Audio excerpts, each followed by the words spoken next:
Good morning and welcome to 10-minute Wellbeing Tips for Managers.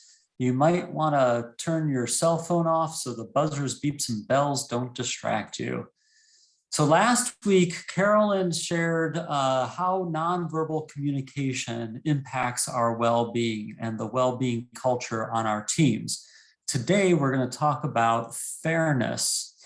Now, what do you think happened to this little boy, the one in the striped shirt? Look at his eyebrows. He doesn't look happy or he looks concerned. I'm guessing something happened in line. Maybe someone cut ahead. Maybe he doesn't feel like that was fair.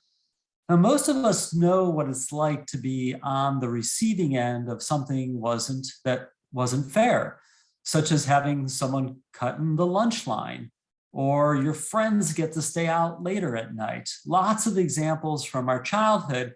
But what does it mean as an adult? What does it mean as an employee?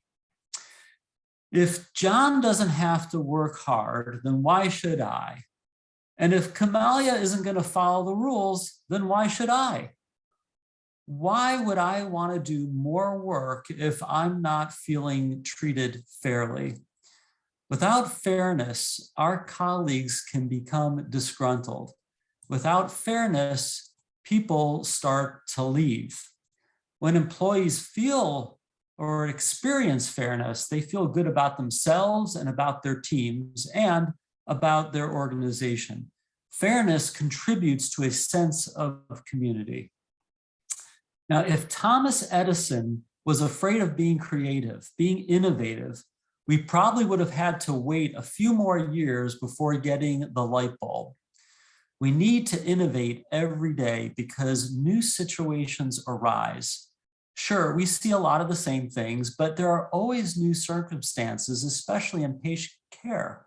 Sometimes we have to think and act fast.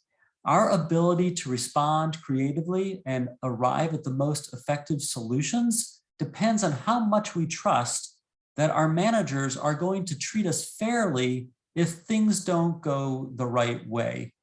One of the causes of stress is our perception that our own managers would treat us unfairly if our decisions don't go as expected. Now, the people on our teams might be feeling the same way about us. People want their day in court. They want to be heard. And there are two aspects employees consider when assessing whether something is fair. And one is about the decision itself. How was it made? Were they represented? What were the criteria used when making the decisions? Was there thoughtful consideration? If the employee gains a sense that they are a valued member of the organization, then through the decision process, like all of the circumstances were taken under consideration, they're going to feel much better. The second aspect of how they feel about decisions is the quality of how they feel they were treated. So that means, were they respected during the process? Did they have a chance to get their questions answered? Were their concerns addressed? Why do I always get assigned the most difficult patients? If you don't get that question, that concern addressed, you may feel disrespected, and that's going to contribute to whether or not you feel like the decisions are fair. Now, we can think about the source of where these rules and regulations, where the justice is coming from in two ways. Who's making up the rules? There's the formal source of justice. This is usually coming from the top of the organization, the vice presidents, the COOs, the presidents. These are the policies, the rules that get administered across the organization. And then there are the informal sources of justice. That's us.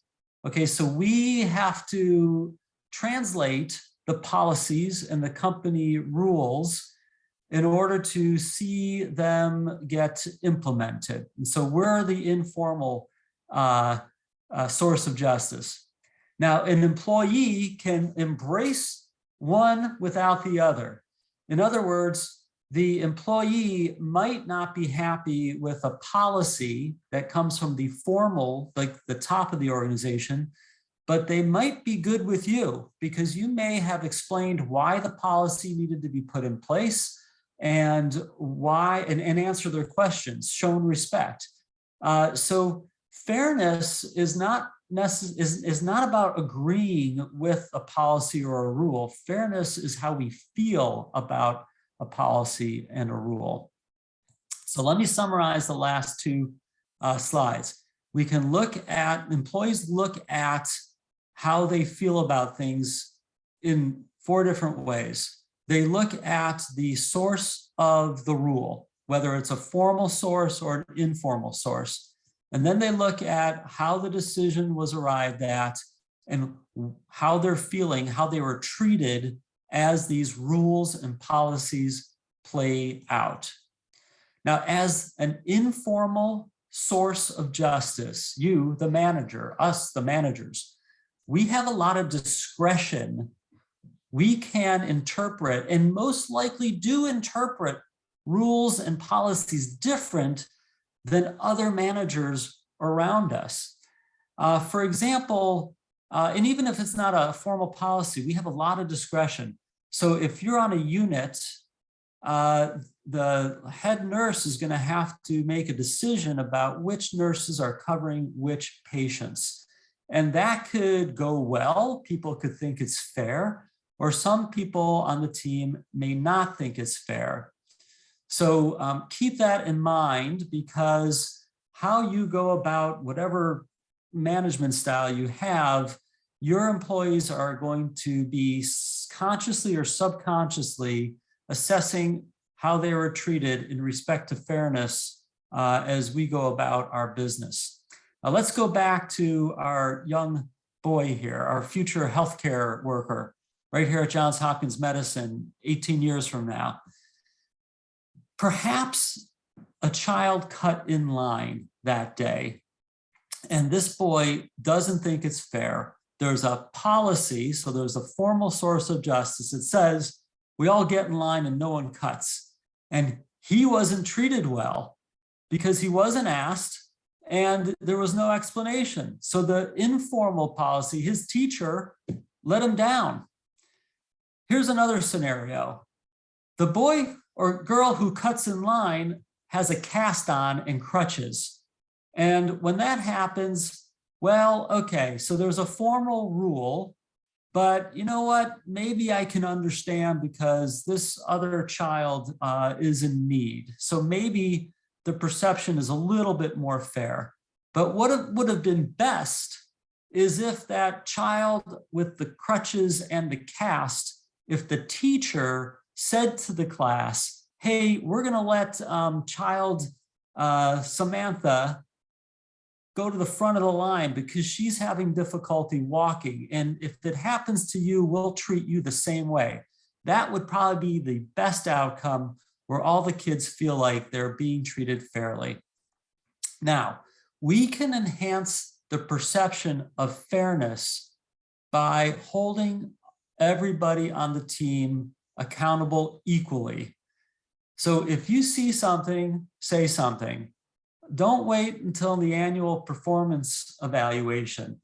Try to be conscious along the way, and maybe you're already doing this, about how people on your team perceive they're being treated in regards to the other members on the team. Is it possible that there's someone on the team who feels like they're not getting their fair shake?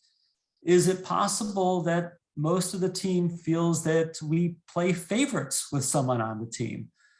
This can really cause long-term problems for the cohesion of our teams.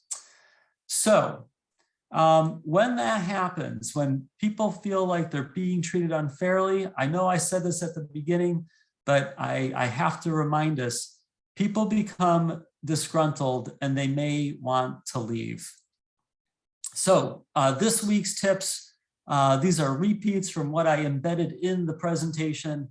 But if you're not already doing this, maybe take a little time. Don't just let our organization leaders' emails serve as a way to introduce policies and rules.